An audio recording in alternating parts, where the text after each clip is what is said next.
Bueno, muy buenos días para todos los asistentes, para los que están acá presentes. Es un gusto contar con ustedes en este evento de GEL, ver cómo el evento del Grupo de Estudios Latinoamericanos del Linfoproliferativo va creciendo, y para todos los que están conectados de manera virtual, pues un agradecimiento muy especial por estar siempre pendientes del desarrollo del grupo.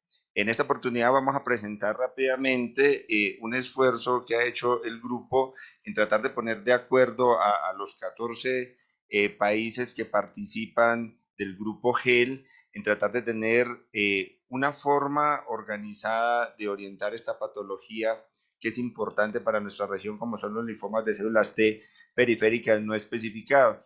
Un agradecimiento muy especial a las personas que nos han dado la fortaleza metodológica para que esto salga adelante, al doctor Humberto Martínez, que está por acá con nosotros, al doctor Alejandro Espina, que también por aquí está con nosotros, y Lina, que ha sido un gran apoyo para nosotros poder desarrollar esto y que tenga la fortaleza metodológica para que todos estos expertos y tal vez algunos más que se han ido sumando en el camino nos puedan, hemos podido construir esto para que las personas que tratan esta patología en Latinoamérica y por qué no en otras regiones del mundo puedan tener una opinión de cómo manejar esta entidad.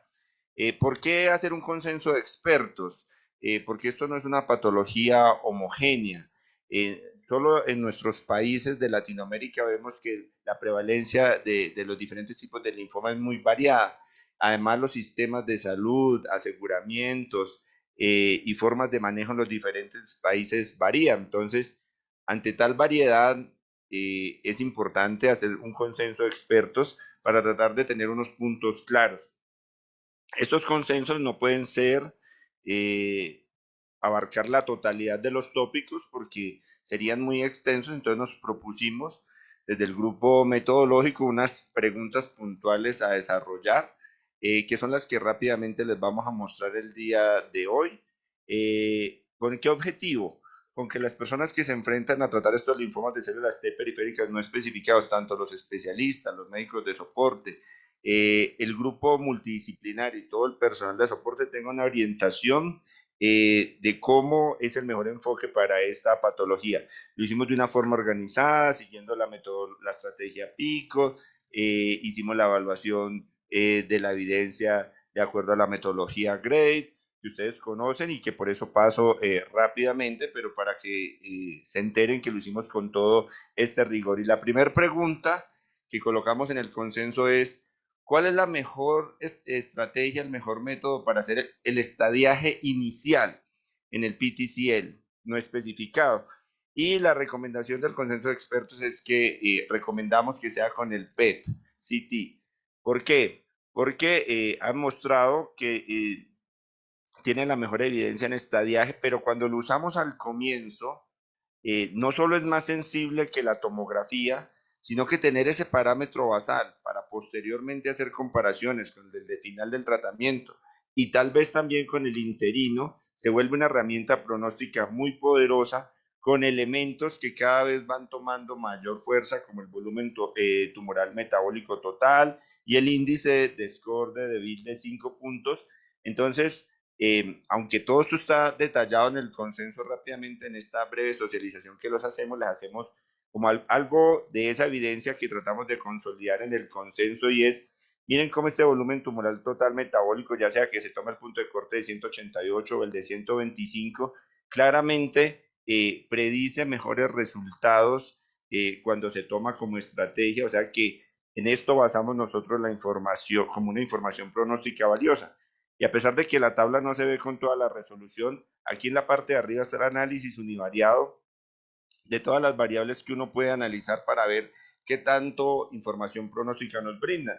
Las tradicionales, el IPI, el PIT, pero cuando miramos e incorporamos las variables del PET, miren que en el análisis multivariado terminan siendo el volumen tumoral metabólico total y el puntaje de Deauville los únicos que en el análisis multivariado permanecen como estadísticamente significativos. Con todo este peso de la evidencia, pues el consenso de expertos no podía desconocer esto.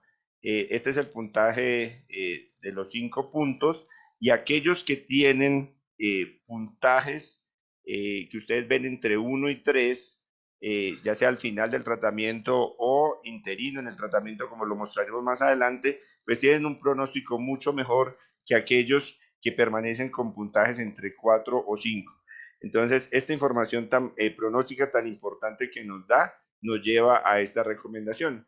Algunos podrían decir que el PIT o los otros escalas de valoración clínica como el IPI podrían predecir igual el pronóstico y que no es necesario incurrir en una herramienta de diagnóstico costosa como lo es el PET. Pero si vemos acá, estos dos subgrupos, por ejemplo, en sobrevida global tienen el PIT igual, pero es el puntaje en el PET que tienen 1 a 3 que da una diferencia pronóstica. Entonces, no solo con la información clínica del PIT y de los estadiajes clínicos va a ser suficiente. El PET llega a aportar una información pronóstica adicional, que es lo que la revisión bibliográfica juiciosa con el grupo metodológico y con el grupo de expertos hemos revisado, y esto aplica no solo para sobrevida global, sino para sobrevida libre de eventos, donde también el PIT como ejemplo clínico no es suficiente para predecir totalmente el pronóstico, y el PET llega para aportar y diferenciar cuáles grupos pueden tener un mejor pronóstico que otros. Y esto cuando lo hacemos con el score de 5 puntos, pero cuando lo hacemos con el volumen tumoral metabólico total, también aplica igual. ¿Sí? Predice el pronóstico que van a tener estos pacientes. La segunda pregunta que nos planteamos en el consenso es, bueno, es muy importante esta estrategia del PET para el estadiaje inicial, pero de los elementos clínicos que existen, ¿cuál vamos a recomendar para utilizar en Latinoamérica? Entonces, se revisó juiciosamente todos los índices disponibles, el IPI, el PIT ajustado a la edad, el PIT modificado, el que utiliza el Proyecto Internacional de Linfoma de Células T, evaluamos los desenlaces y como les dijimos, el grupo metodológico y de expertos hizo un esfuerzo muy grande en hacer la revisión juiciosa de la literatura, que por tiempo pues no vamos a volver a revisar toda esta literatura, pero se revisó toda la literatura disponible comparando la respuesta que se obtuvo, el tiempo de seguimiento, los desenlaces, el riesgo de sesgo que tenía cada una de esta literatura, y con el análisis juicioso de los resultados que se obtenían, la recomendación que termina dando el grupo, teniendo en cuenta los desenlaces tanto de sobrevida global como de sobrevida libre de progresión, es que el IPI, a pesar de que han hecho otras publicaciones como todas las otras del PIT, PIT modificado, ajustado a la edad, el del proyecto, el IPI resulta ser más fácil y resulta tener evidencia más sólida y seguimiento a largo plazo, que por ahora nos lleva a que lo recomendemos en el consenso como la herramienta a utilizar. Vale mencionar y hacer propaganda que como Grupo GEL estamos haciendo, tal vez Luis lo corroborará, tal vez la data más grande de PTCL que hemos podido reunir, y ya con toda esta data vamos a tratar de sacar un score pronóstico ajustado a Latinoamérica, pero mientras la tengamos, la casuística y la evidencia de IPI nos lleva a hacer esa recomendación, que es la que dejamos allí, aunque como ustedes ven el riesgo de sesgo que se veía en la parte derecha de la tabla es importante, y por eso esta recomendación es condicional.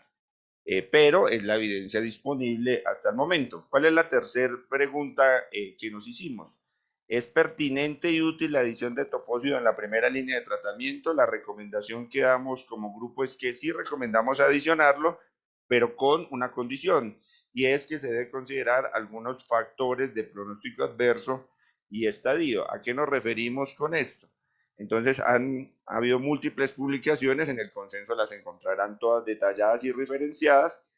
Un ejemplo de ellas es esta publicación donde se comparó el tradicional CHOP con la adición del etopósito para ver si esto generaba resultados, y la curva es clara que al adicionar etopósito se observa un beneficio en la supervivencia libre de enfermedad, pero sobre todo en un subgrupo que son en los menores de 60 años, y por eso nosotros lo dejamos condicionado en ese sentido. También hay unos subgrupos histológicos que tienen mejor resultado con ese topósito, como el ALK positivo o el anaplásico, como ustedes pueden ver allí. En otras publicaciones que ustedes ven allí referenciadas en el consenso, como esta del registro sueco, trataron de adicionar qué valor tenía este etopósito, Y si bien ustedes ven acá la sobrevida a 5 años global y la sobrevida libre de progresión a 5 años, es diferente en el grupo que tiene topósido 47% versus aquella que no tiene topósido 30%, y lo mismo en la sobrevida libre de progresión 40 versus 23%.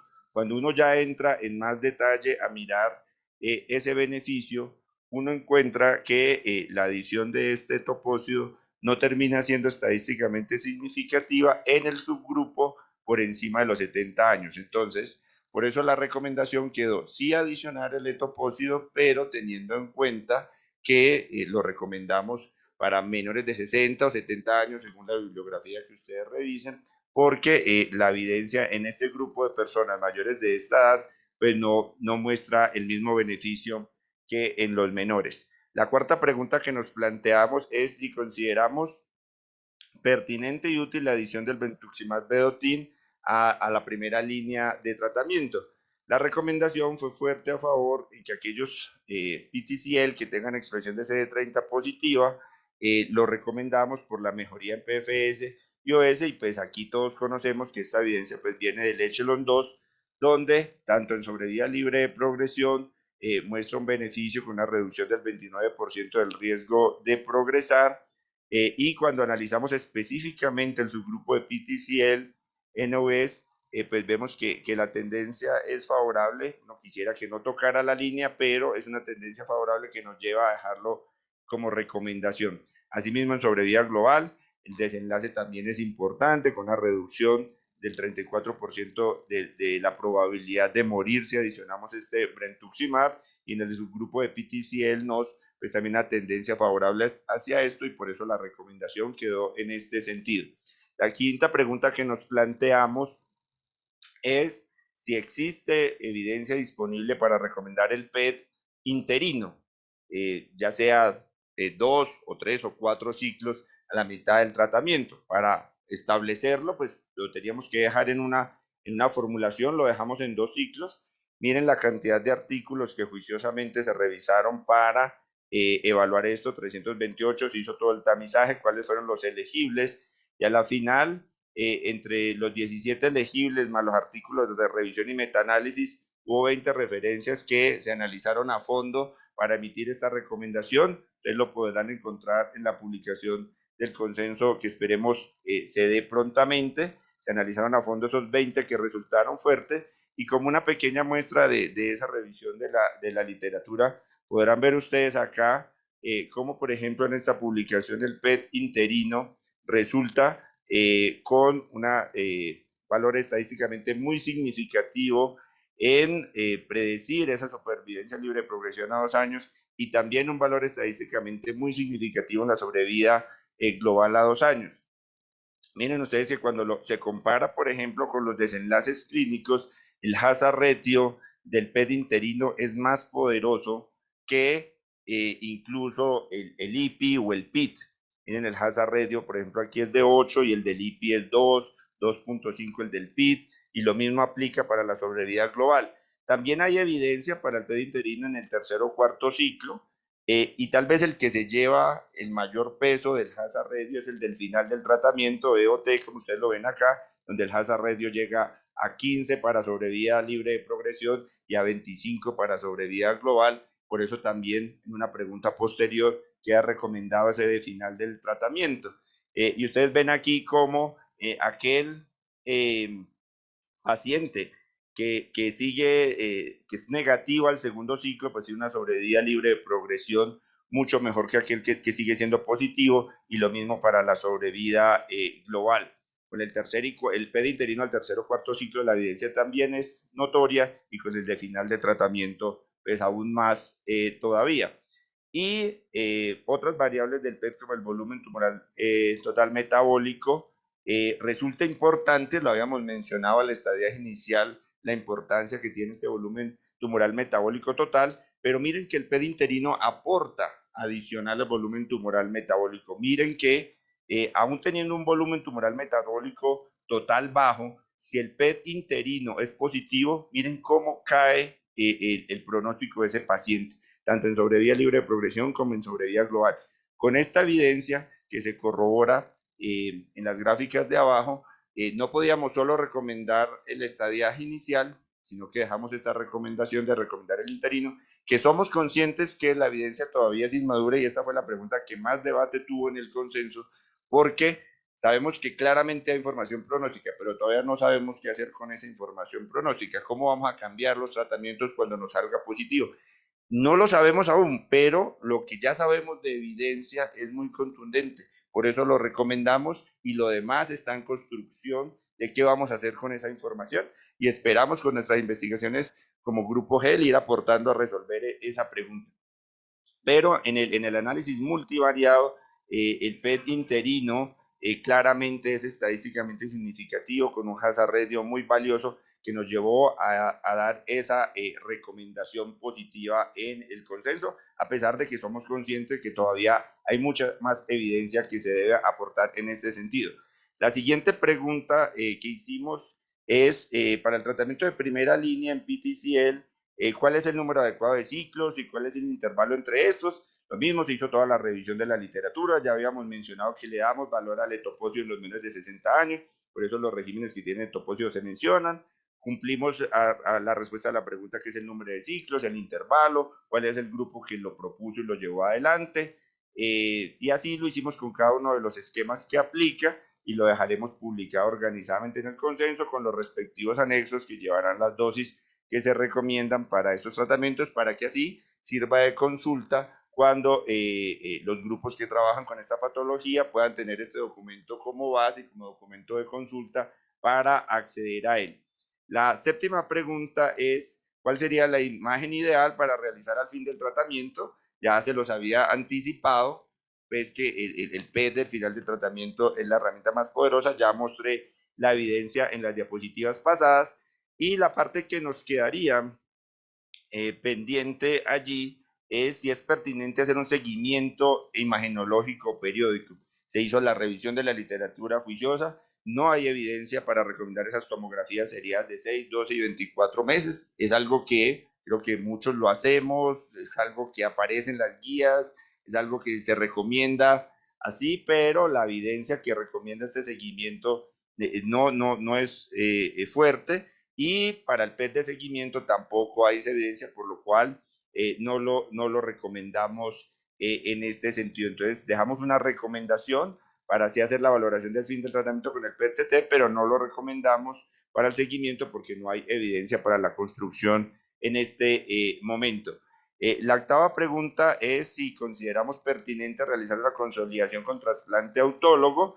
La respuesta es que sí, siempre que se podamos en todo paciente que logre una respuesta completa por la inducción lo recomendamos, que siempre hay que tratar de hacerlo en la circunstancia más óptima, es decir, lo que más podamos llevarlo a una respuesta completa y la evidencia que revisamos no favorecía el recomendar el trasplante halogénico. Recuerden que la pregunta estaba en la primera respuesta completa. Y la última pregunta que les vamos a socializar el día de hoy es, ¿cuál es la terapia de rescate posterior a la primera línea más adecuada para los pacientes? Entonces lo dividimos en aquellos pacientes que estaban fit, luego de haber recibido el CHOP, es decir, esto es muy importante saber qué recibió en primera línea, si fue trasplantado o no, y su estado funcional, y allí recomendaríamos unos esquemas de poliquimioterapia en los cuales se encontró evidencia para esto, pero si aquel paciente es requerido refractario y no ha recibido o ya ha recibido el brentuximab vedotin, pues se tendrá que escoger otros esquemas que no incluyan este como una opción. Y si el paciente es unfit, pues habrá otro tipo de recomendaciones de tipo ya no poliquimioterapia, sino monodroga o otras alternativas como el belinostat en aquellos pacientes CD30 positivo el brentuximab. Pero lo importante que queremos hacer énfasis en la recomendación es que no es una recomendación única, sino que dependerá del estado funcional y de los esquemas previos de tratamiento que haya recibido. Así que muchas gracias a todos por la atención y a todos los que han apoyado en poder construir estos consensos.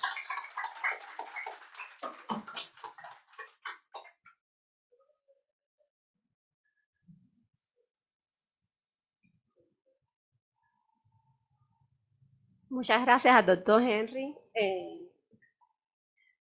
Si no ¿hay alguna pregunta?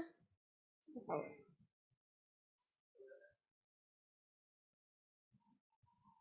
Hola, bueno, mi nombre es Germán Stemelin, soy de Argentina. Felicitaciones de nuevo por el consenso. Henry, anoté un par de cosas mientras íbamos viendo los slides. En primer lugar, pensaba que obviamente la recomendación de PET y más en base a algunos números que sabemos ahora, debería ir acompañado obviamente por el estímulo al acceso al PET, que en la región es bastante heterogéneo. Y el segundo es, aquellos que informan PET deberían informarlos con volumen tumoral metabólico siempre, cosa que no ocurre siempre. Ya prácticamente no queda linfoma en donde el volumen tumoral metabólico no haya demostrado que es un factor pronóstico en términos de sobrevida libre de presión y sobrevida global. De hecho, parece una cosa lógica que a mayor volumen tumoral, peor pronóstico, que refractario es peor que recaído, y recaído temprano es peor que recaído tardío. Lo segundo que anoté acá, en un momento recomendamos el trasplante autólogo, creo que para los pacientes que están en remisión completa luego de la inducción, la recomendación mundial siempre excluye a los anaplásicos ALK positivos y creo que hay cierta evidencia en ese sentido, si bien toda la evidencia que tiene que ver con trasplante autólogo es muy pobre porque no hay trabajos randomizados, son solamente serie de casos y por ahí se podría considerar ese punto. Y con respecto al PET interino 2 positivo, otra vez un elemento de mal pronóstico invariable, por ahí se podría sugerir si a esos pacientes ya se los escala a un esquema de rescate o si en base a si tuvo reducción de la masa tumoral se continúa con el tratamiento. Nosotros personalmente en nuestra institución lo hacemos después del tercer ciclo, pero si tiene reducción del volumen tumoral, seguimos en la misma línea. Y si no tiene reducción, pasamos directamente a esquema de rescate y trasplante. Y con respecto al CHOEP y el Echelon 2, me preguntaba si debería hacerse alguna recomendación para aquellos que tienen CD30 positivo, o sea, si la recomendación es el CHOEP para salvo para los que tienen CD30 positivo, si es así la recomendación. Sí, bueno, primero que todo, muchas gracias, Germán. Germán ha sido una de las personas que más nos ha contribuido en este consenso. Muchas gracias por todo tu apoyo y cada uno de estos aportes que nos has dado es un aporte más para construirlo de la mejor manera, porque estamos en esa redacción final para la publicación. Entonces, todo esto es muy valioso para esto. Fue un debate, sabemos que en la región latinoamericana el PET no es de universal acceso.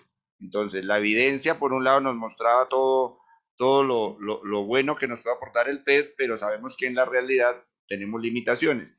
¿Qué decisión tomamos como grupo GEL? Y es, bueno, si este va a ser el consenso de los expertos o una recomendación, pues la idea es recomendar lo que se debe hacer de manera más correcta, basado en la evidencia, de tal manera que se vuelva un estímulo, uno, a que haya más acceso, a que lo solicitemos más, porque si lo solicitamos más, se vuelve una necesidad para los sistemas sanitarios que se debe dar solución, porque es claro para los pacientes que sí hay un beneficio en utilizar el PET como herramienta de estadía inicial, de evaluación intermedia, de final de tratamiento. Entonces debemos promover como grupo que haya más acceso.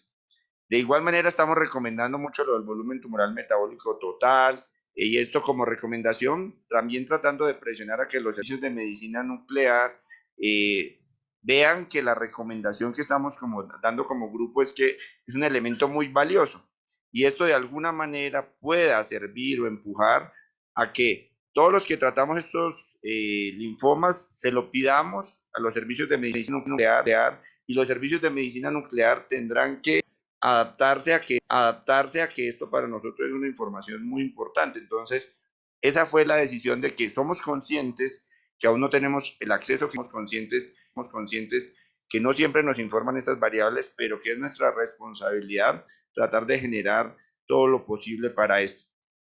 Con respecto a lo del trasplante autólogo, obviamente como esta es una socialización rápida, no mencioné muchos detalles, pero sí que es cierto que en el texto le dedicamos un par de párrafos y una buena revisión al de la LK positivo, porque es cierto que es donde hay mayor debate y expusimos toda la parte de la literatura en ese sentido, porque es muy probable que muchos de esos pacientes puedan obviar el trasplante basado en lo que dice allí la literatura. Y algunos detalles de la redacción, como que recomendamos para los pacientes menores de 60 años, esquema que adicione topósito, excepto para aquellos que sean CD30 positivo, pero lo ajustaremos más al detalle de la recomendación, porque es cierto que debemos ser muy finos en esos detalles para que las recomendaciones sean más útiles para todo el que lo lea.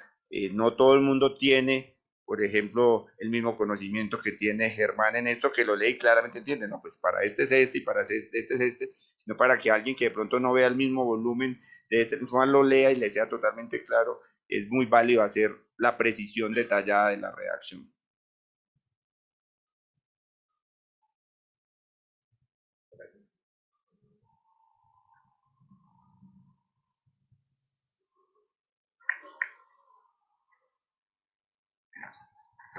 Buenos días, mi nombre es Ariel Amaru, soy de La Paz, Bolivia. Te felicito por la presentación. Mi pregunta va a lo siguiente. Usted también hizo ver en uno de los slides el análisis del HTLV. Quería saber si en la región se cuenta con la información, si todos los bancos de sangre están realizando HTLV. Esto lo comento porque en Bolivia actualmente los bancos de sangre en Bolivia no lo están realizando el análisis de HTLV. No sé si tendrán la misma experiencia o el mismo dato en los otros bancos de sangre de los diferentes países, pero en estos días estamos trabajando e insistiendo para hacerlos saber la importancia de realizar este marcador, ¿no? Entonces, una recomendación sería tener esa información, si en Latinoamérica todos los grupos, bancos de sangre están realizando este test, y enviarles, ¿no?, una recomendación para que se pueda realizar, que es una cosa obvia. Gracias.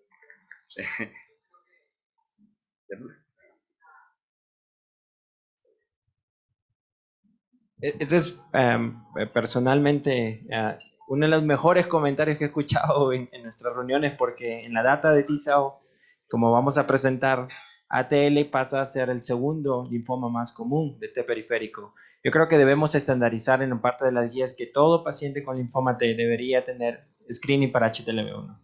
¿Qué es lo que hacemos, por ejemplo, en Estados Unidos? A pesar de que no es muy prevalente, pero es parte del estándar de manejo de excluir a HTLV1, porque a veces hay desconocimiento de la parte epidemiológica. El paciente nació en Estados Unidos, es afroamericano, pero su mamá o abuelo fue del Caribe. Y como saben, se transmite por leche materna. Y ahí es donde nadie sospechó ese HTLV1. Hasta que llegó por referencia a nuestra institución, pedimos HTLV1 y resultó siendo positivo. Y la terapia podía potencialmente cambiar. Yo creo que ese es un muy buen comentario que va a mejorar todavía el gran consenso que ustedes han trabajado bastante. Gracias por ese comentario. Por motivos de tiempo vamos a pasar, pero para cerrar esa pregunta estamos investigando fuertemente HTLV, ya hemos hecho varias publicaciones como GEL de la data latinoamericana y cómo la hemos unido con otra información de Asia y otras partes donde también es prevalente, y el grupo no está solo para hacer la investigación tradicional, sino que es cierto que podemos apoyar en eso que tú dices de hacer una encuesta de qué tanto se está haciendo en Latinoamérica, si todos los bancos de sangre lo puedes hacer. Así que bienvenido a transmitir eso dentro de los canales de comunicación del grupo, y podemos hacer ese sondeo de si lo están haciendo y que todo eso te sirva para movilizar tu servicio de salud allá y todo lo que como Grupo GEL podamos aportar para darte la evidencia de que eso se vuelva una realidad en Bolivia. Cuenta con nosotros. Muchas